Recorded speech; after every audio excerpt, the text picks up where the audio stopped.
we're back. We're doing season 3. I absolutely ate season 3 up. It was peak. I'm not even going to wait until the end to tell you that. I really fucking enjoyed this season. If you remember at the end of last season, the boys opened the gates of hell and let a load of demons loose. And so now they've got to kind of make up for that. I think that this season does a really good job of immediately ramping up the tension because they start out the series with the episode about the 7 deadly sins, which even though they are demons, they're like a step up from the normal everyday run-of-the-mill demons that we have come across before. And so the series does a good job of making it feel like opening the gates of hell was a big deal. And there are also other consequences that come from this that we'll get into a little bit later. The other plot point that we continue from season 2 is that Dean now only has a year to live as a result of making the worst demon deal of all time. So he's going to be dealing with his emotions from that. Or, actually, I should say, he's not dealing with his emotions about that because, as we all know, Dean Winchester would be running away from his feelings. And that is how the whole season starts. I actually find Dean really insufferable at the beginning of this season. He's putting on the bravado. He's pretending that he's not asked, that he's going to die in a short amount of time. And he doesn't even want to talk to Sam about it, which I still find unbelievable despite... It shouldn't surprise me anymore when Dean doesn't want to talk about his feelings, but here we are. Part of the bravado is for Sam, I guess, to like put on a brave face so that Sam feels better about everything that's going on. But also, we know that the bravado is this act that Dean puts on to escape from his real feelings. He puts up a wall inside of himself. It's not just so that other people don't see how he's feeling. He doesn't even want to deal with how he's feeling. He feels stuck in this impossible situation because obviously one of the stipulations of the deal was that if he tries to get out of it, Sam will die. So he feels like he can't even do anything to help himself. As a result, he just kind of shuts down. He thinks that there's nothing he can do, so he just doesn't want to talk about it. Because he knows that he'll cry. And just so you know, fellas, it's not gay to cry over the fact that you're going to die in a year because you made the worst demon deal of all time. I would cry too. Episode 2 is the Changelings episode. Love this one, by the way. We love a fairies reference. Even though they're not explicitly named as fairies in this episode, Changeling is a fairy thing, and I take what I can get. It's in this episode that we are introduced to Lisa and Ben. Lisa is a girl that Dean slept with years and years ago, and he comes back for a possible another fling and finds out that she's got a child that could possibly be his and acts exactly like him. The fact that Dean possibly has a progeny kickstarts this thing inside his mind. Like I said, Dean's a kinetic learner, right? He's got to see things in the world and experience things physically before he can understand how he's feeling emotionally inside his head. So it's only when he sees this kid and this woman and this potential family that he could have had if he wasn't a hunter and if he hadn't been fucked up by John Winchester. It kickstarts this thing in his mind of like really understanding the wasted potential of his life and understanding the things that he will never get to have or do. Like having a family. Obviously, you know that I haven't got massive amounts of love for Dean, okay? And I did start out this season rather salty and I was like, oh, just the fact that he might have a progeny has made him realise that he wants to continue in the world to raise his son and into the same toxic masculine cycle that fucking John taught him. And I refute that now, having watched the whole season and having come to understand Dean's character, honestly, in a way that I never have before and have never given him the grace for before. But I still must tell you that the first thing Dean does is indeed teach this kid violence because he's getting a little bit bullied on the playground and Dean is like, just go and punch the kid, which is not a healthy way to deal with your emotions, Dean Winchester. It isn't good enough that he's changing Sam into a little mini-me right before our eyes. He has to do it to this poor fucking vulnerable, fatherless child. So as we get further from the start of the season, we obviously see Dean's mask start to slip as the reality of the fact that he's going to hell starts to set in. He like gets trapped in a basement with a demon for a whole episode and he asks her what hell is like. And we can see even just in the question that he's nervous, but then she starts talking about the fact that it's fucking horrible. And we can see that Dean is genuinely afraid. But that's not good enough for me. I don't want to just know that he's afraid. I want him to cry about it in order to prove that he's a sensitive man. I don't want to stand for anything less. So let's talk a bit more about that mini-me Sam comments, okay? In episode 5, which is the episode with the little girl in the coma and she's like manifesting fairy tales to happen because that's what her dad's reading her in a coma. Love that episode, by the way. Love the theming. The doctor eventually, at the end of the episode, has to accept that his daughter needs to move on, okay, and he has to let her go. She's been in this comatose state for years and years. He needs to pull the plug, not to put it really horribly. And obviously this episode is a metaphor for what Sam needs to do with Dean at the end. The powers that be, the writers, the universe of Supernatural, okay, are telling him that he needs to let Dean lie in the bed that he has made and just go to hell and just try and get on with a normal life afterwards. Or maybe not even try and get on with a normal life, but don't try to bring Dean back from hell, for fuck's sake. We know that Sam is kind of the smart and the logical one, and the one who understands emotionally that that's not the right thing to do, right? And so we might believe that Sam might be smart and might walk away and let Dean fucking suffer in hell like he deserves. No, he doesn't deserve it, but he brought it on himself, okay? But there's a hint even in this episode that that's just not what Sam's going to do, right? Because Sam admits to Dean that he feels like he has to make himself stronger. This year is his opportunity to train up and become stronger in order to be a fighter for himself when Dean is gone, when he's going to have nobody to look after him in this world, okay? And an episode later in the season, he admits that him wanting to be stronger is actually just him wanting to be more like Dean, to emulate his older brother. Because everybody in the whole fucking series has been telling Sam that he's too soft, okay? He's clearly internalized that and is now that he knows that he's going to lose Dean and he's not going to have someone around to be the strong one, he feels like he has to emulate those qualities. So he's setting himself down the trajectory of, once Dean is gone, repeating the mistake that Dean made and trying to make his own deal to get him back. Sam, after all of his fighting, is finally succumbing to the toxic masculinity cycle, okay? And there's just nothing we can do about it right now. We just have to let the series play. Gordon, who famously hates Sam, comes back in episode 7, and he gets turned into the thing that he hates the most, a vampire. He's forced to become a vampire. Because he's talking all this shit to a vampire, and then the vampire's like, okay, if you hate us so much, why don't you try being one of us and facing the trauma that we face on the daily, okay? The discrimination that we face from people like you. Gordon's getting his comeuppance in this episode, and that's great. I love that. But also, very obviously, this forced vampirism, especially because you become a vampire by drinking vampire blood, is very clearly a Sam metaphor, right? We still know that he's got this demon blood inside of him, and he feels like his destiny is all tied up in what is happening here, even though Yellow Eyes is dead. It's a really good comeuppance for Gordon because he's had a bee in his bonnet about Sam this entire time. Now he himself has become a monster, but he's kind of got no sympathy for himself even. He's like, I'm gonna kill Sam and then somebody has to kill me. This doesn't happen. Obviously Sam gets to kill him with his bare hands, which I love.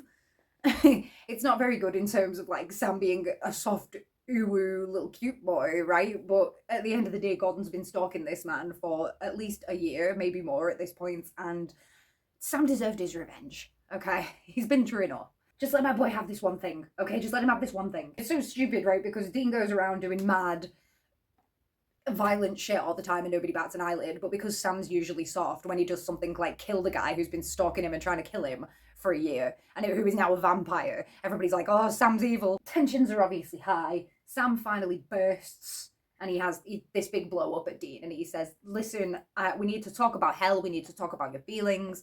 I want my brother to be here and present and be my brother in the time that we have left.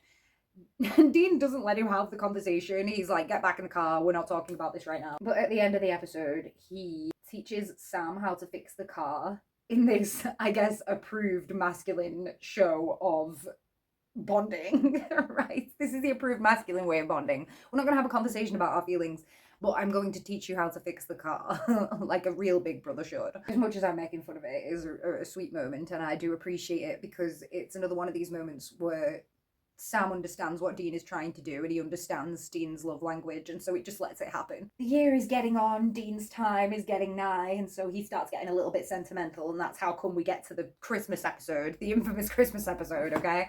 I love this episode, I can't lie.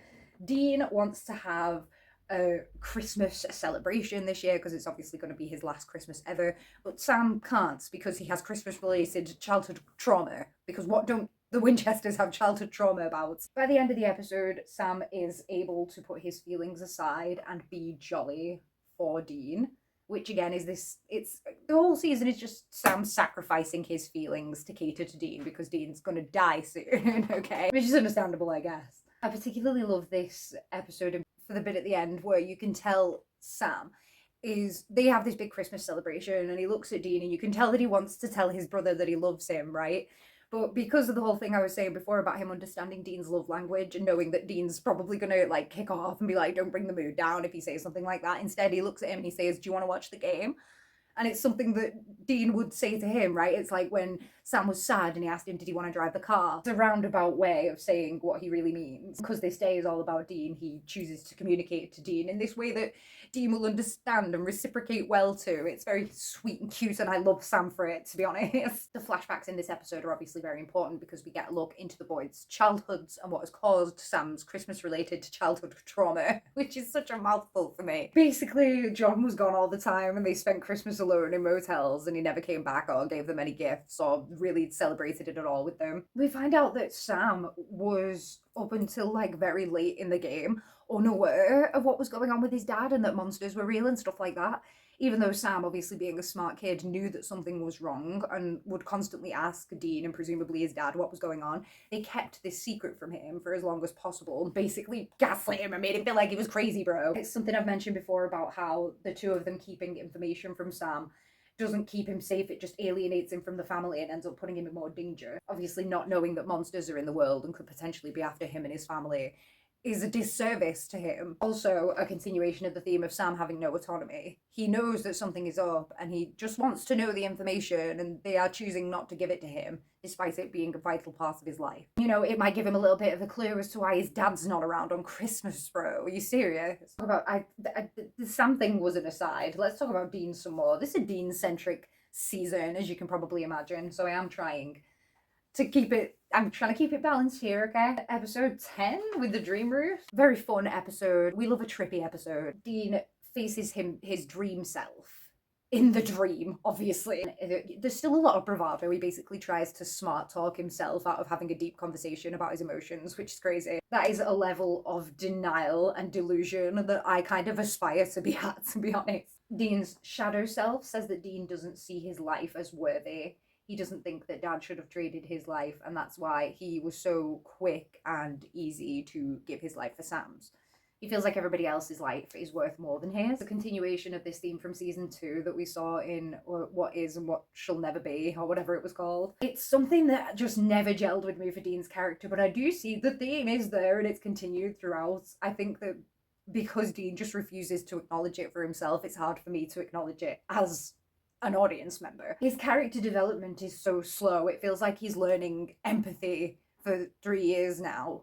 And like there's a blurred line between the person and the monster. That he needs to talk to his brother about his feelings. It's all so fucked. We do see a little bit of resentment for Dad here. Obviously Dean has seen through like meeting Lisa and Ben the potential of what his life could have been. And I feel like it's the first time we see a little bit of blame from him on his dad for dragging him into this life and never giving him a chance, essentially. The disenfranchisement with John Winchester in Dean will continue as the seasons go on, and I appreciate it. So then we get to episode 14, which is the episode with the monster that goes through the phone lines. I have no idea what this thing was called. It essentially pretends to be your dead relatives down the phone and then gets you to kill yourself. It's crazy. Anyway, he calls Dean up and he's like, yo, it's Dad. Dean desperately wants to believe that this is Dad, okay, with no questions asked, because he's basically got like a week to go until he's dead, right? So he's hoping for that last-ditch miracle that's going to save him, and for it to come in the form of his dad, who is this mythical godlike figure, as we've discussed before. That's believable to Dean, okay? Even if he has been a little bit disenfranchised with him a couple of times, you're not going to knock John Winchester off the pedestal so soon for Dean, okay? Anyway, I knew that it definitely wasn't really John, because the first thing that he says to Dean on the phone is, I love you, and I've never heard John Winchester say that in my life. I've heard Bobby say that to them more than him. In fact, Bobby says it in nearly every episode that he's in, and I love that about Bobby. When the episode is over and they find out that it wasn't actually his dad, and there is probably no saving him, Dean finally admits to Sam that he is scared to die, and we've got a week to go. So, do you know what? At least he's talking about his feelings, am I right? Am I right? The feminine urge to shake a man until all of his feelings fall out, am I right? So, Dean's final week, it actually lasts a lot longer than a week. Let's talk about it. Episode 11 is the mystery spot episode. It is the return of the trickster in probably one of my favorite episodes in the entire series. It's such a fun episode. Dean dies in a lot of horrific ways, and Sam keeps resetting in a Groundhog Day kind of way. If you've ever seen Happy Death Day, it's a lot like that as well. I know that came out after this, but I enjoy that film, so recommend a little bit of silly fun if you enjoy this episode. Sam eventually figures out that it is the trickster fucking with him, and they have a confrontation, and the trickster flat out tells Sam that he has to let Dean die. The Winchesters are messed enough with the natural order of death, okay? And everybody's fucking sick of it. So the trickster stepped in to teach Sam a lesson. Obviously, the trickster does turn out to be Gabriel, and so there's a theory to be made here that maybe he's trying to stop future events by dissuading Sam from going after Dean. But it doesn't fucking work, because we all know, and at this point I think I'm ready to say it, that the Winchesters have got a fucking revenge kink. Have I mentioned this before? Probably, actually. It's one of my favourite things to say. We see that in Sam in this episode, because one of the times when Dean dies, the trickster lets it go on for like 6 months, I'm pretty sure, and Sam just turns into Patrick Bateman. It's foreshadowing for what happens next season after Dean horrifically dies and goes to hell. He spends this entire 6 months relentlessly tracking down the trickster. He's not talking to anybody. He won't even talk to Bobby. It's entirely possible that he considers draining a person of all of their blood in order to get Dean back. I don't think he actually does, but there's a flicker or something there in his mind, maybe. The Winchester revenge kink is strong in Sam. It runs in his blood, okay? Just something that's being instilled in them both. It's what they were raised on. The whole purpose for being, for their whole early lives, was to track down the thing that killed their mom and kill it. That was, they were raised seeing that was their dad's sole intention and purpose for living. He didn't give a fuck about them or anything else. To them, revenge is like, it's just of the utmost importance, bro. That's the final thing. It's such a fun episode, like I said. They always do me dirty like this, bro, where we have a really fun episode and then they ruin it by having Sam do something like soft cry and beg for Dean back to the trickster at the end. It's interesting to me that Sam's arc this season mirrors Dean's last season, because all of the narrative last season was telling Dean to let Sam die and not make a deal, but Dean wasn't aware that Sam was going to die, at least not so immediately. He thought him killing Sam was going to be like way in the future when he possibly hulks out on demon blood. I feel like Sam's arc this season is worse because Sam is entirely aware of the fact that Dean is going to die and that it's his fault, and there's kind of nothing he can do about it. Episode 15 with the immortal doctor guy. Did not remember this episode whatsoever. Very interesting. Loved the lore on this guy. Kind of loved the character. Loved the fact that they bury this immortal guy in the earth in cement, I'm pretty sure, at the end. Oh my god, brutal. It's what they used to do with vampires in all the classics. The whole season, Dean hasn't been trying to save himself or get out of his deal, and we've understood that for the simple reason of, if he tries to get out of it, then Sam will die. So it's in this episode that we see him discover a loophole for that and giving himself this immortal body. So he has the option for immortality, but this time he gives it up because it's the right thing to do, because it's moral. He's not doing it for Sam, he's doing it for himself. And he's kind of, in this moment, absolving himself for messing with the natural order and giving himself up to his death in order to atone for that, I guess. I really do feel like we've seen some growth from Dean this season, and it's unfortunate that I know it's only because he's been willing to open up, because he feels like he won't have to deal with the consequences and be the changed man because he's going to be dead. It's like in Croatoan last season when he thought that he and Sam were going to die, and so he finally opened up about his feelings about dad and stuff. He only wants to grow and change when he won't actually have to follow through and grow and change and be that changed person. Basically, when he thinks he's going to die, that's when he's allowed to let it all go. So before we get to Dean's horrific death, we have to take a little detour right now, and I have to briefly mention that, by the way, Sam might be the Antichrist. Throughout the season, we are introduced to Ruby. Big up, blonde Ruby, best one. Okay, I love her. She's stalking Sam at first, and she steps in and saves him, helps him out a couple of times without him knowing, I'm pretty sure, and then she introduces herself to him. She establishes herself as a helping, guiding force, but she's also a demon. We learn from her that all of the demons that broke out of hell are kind of forming political factions, and some of them are rallying behind Sam because they think he's the next big thing, because he was meant to be Yellow Eye's special boy, right? It seems that Sam cannot escape his demon involvement, even though Yellow Eyes is now dead. By all rights, he should be able to, God, you know what I'm gonna say, go back to fucking school. He's not going back to school. My boy is never going back to school. Some of the demons want to like worship him or like follow him or whatever, but some of them also want to kill him because they're scared that he's going to usurp what they think is their rightful place as the leader of hell or whatever. And one of these is Lilith. She's the big bad of the season, but she's only kind of mentioned and teased, and she only turns up right at the end of one of the episodes, which is actually a really good episode, by the way. It's episode 12, where they finally get arrested by Henriksen. They get locked in the police station by a demon army that's essentially coming to get them. It frees them of the real world consequences of Dean being an escaped convict because they get away at the end, and Henriksen, finally knowing about demons, pretends like they died, okay? So they're no longer wanted men, but then Lilith turns up and kills everybody at the police station. She fucking obliterates it, man. She's an immediate threat. We've been hearing about her all season, and then she comes in this big fiery blaze of glory. It's great. Ruby's a fucking bad bitch in this episode as well when she comes out of the police station and she's like, I'm leaving. Is anybody going to try and stop me? And then she goes out into this horde of demons and nobody even looks twice at her, bro. She's a bad bitch all season. She is kind of just the OG Sam girl in a way, so we have to put respect on Ruby's name. So the finale.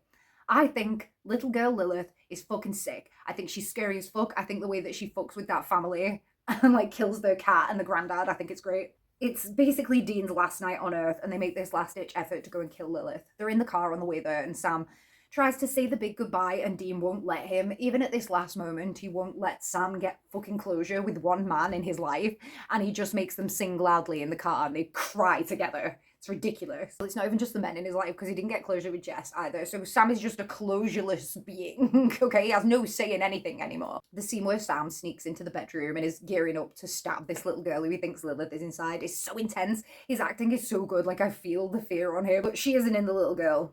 She actually gets into Ruby somehow and tricks them so that she can let the Hellhounds in to kill Dean.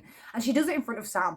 It's fucking horrible. It was a horrible thing to do, to make Sam watch Dean's death, because the thing was fucking inevitable, but the boy didn't have to witness it firsthand, okay? My boy really needs a fucking vacation, I'm telling you. Lilith actually can't kill Sam, which is crazy, but she does get away before he can do anything to her. The final shot of the season is Dean strung up in hell on these big meat hooks and just screaming for Sam to help him. And I can't lie to you, this image traumatized me as a child. And I remember throughout the entire break between seasons, occasionally I would just be doing something like my homework or whatever, and I would just randomly remember that Dean was in hell right now and just feel really intensely anxious. It's a really good season finale. It's a really good fucking season. We're introduced this season to Bella, who is an iconic character. She's like a foil to Ruby, I guess, in a way, because they're the representation of this blurring the lines between human and monster for Dean, because Ruby, presumably this season, is like this good demon who's on their side, and Bella, who Dean just implicitly trusts because she's a human and he thinks that they should be united against these supernatural forces, is like an actual twat, right? Like, she just goes around stealing things from them and getting one over on them all the time and not really caring about their lives or well-being. And he really hates that. So we've got a good demon and a bad human, but both of them are women, and I love that the boys are getting bested by women all season, including Lilith. I really like Bella as a character as well, because she's one of those that expands the world in a fun way. Not everybody has to be a hunter, guys. She's just somebody who knows about the supernatural and sells supernatural artifacts to make lots and lots of money, and I appreciate that about her. It turns out at the end that Bella also made a demon deal when she was younger to get rid of her parents for personal reasons. She gets what I would say is a disrespectful off-screen death, because she obviously dies to the Hellhounds. I'm pretty sure the episode before Dean is going to get ripped apart by the Hellhounds, and they didn't want to ruin the intensity of Dean getting ripped apart by dogs by having somebody else that we cared about get ripped apart by dogs right before it. Either that, or this is a fake out and she somehow got out of it and she comes back in a later season. I'm pretty sure she does come back in a later season, but I don't know whether that's through supernatural means, because I know that a lot of people just start coming back to life at some point. So I'm excited to see what the hell is happening there. I'm going to derail this serious conversation. I say it's a serious conversation, it's me rambling about Supernatural for fucking 40 minutes. To talk about the comedy episodes, because I absolutely love them.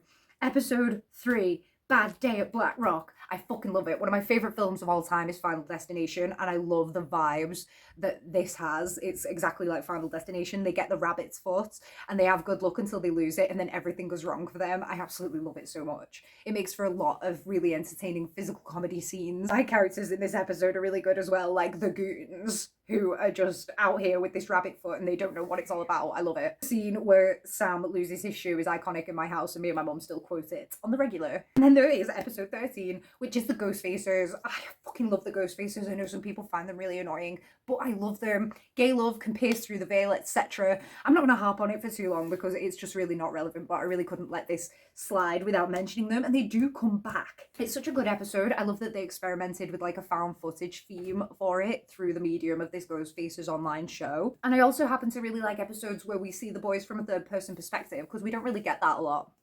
And it's funny seeing them trying to be all macho while these guys are just like kind of more normal, regular, everyday guys like us. While Sam and Dean are in a literal CW show or WB show. What are they on? So let's play my little game before we conclude. I like to play this game where I wonder what would have happened if the show got cancelled here, and I pontificate about how, basically, what if the show ended here, okay? What if this was the last episode of Supernatural that we got? It's not really a heavy hitter for this season. Obviously, Dean's fucking dead, but I feel like it's just, because we all knew it was coming, it's just not as effective as Sam's death was last season, is it? But he has completed the transformation into dad. The metamorphosis is complete because he's in the exact same position that his dad was in. Dean never got to be anything else apart from a miniature John Winchester, and that fucking sucks. Meanwhile, Sam is, I mean, we know that he's basically forced to join the dark side next season because everybody fucking thinks he's soft, right? But even if we didn't get another season, we can kind of presume that that's what's going to happen. He's basically admitted that he needs a surrogate Dean in his life, and we can see that the setup is that Ruby is going to be that surrogate Dean. She's somebody who Sam feels like they know what they're doing, and she bosses him around exactly like Dean does. When we leave one abusive relationship, sometimes we can jump right into another one without realizing it because we're just used to that dynamic, okay? And that's kind of the vibe of Sam's character that we get here. Basically, in conclusion, this was a shorter season, and I know that it was because of the writer's strikes and they made do with what they could. I don't even think Dean was meant to go to hell, which is crazy. But I fucking love this season so much. I think there was just so many good and iconic episodes in this season. And I feel like there was just never a boring moment, and everything felt tight and concise, and I liked it. Again, I'm just looking forward to speeding through with this. I can't believe how quickly I am going. Peace.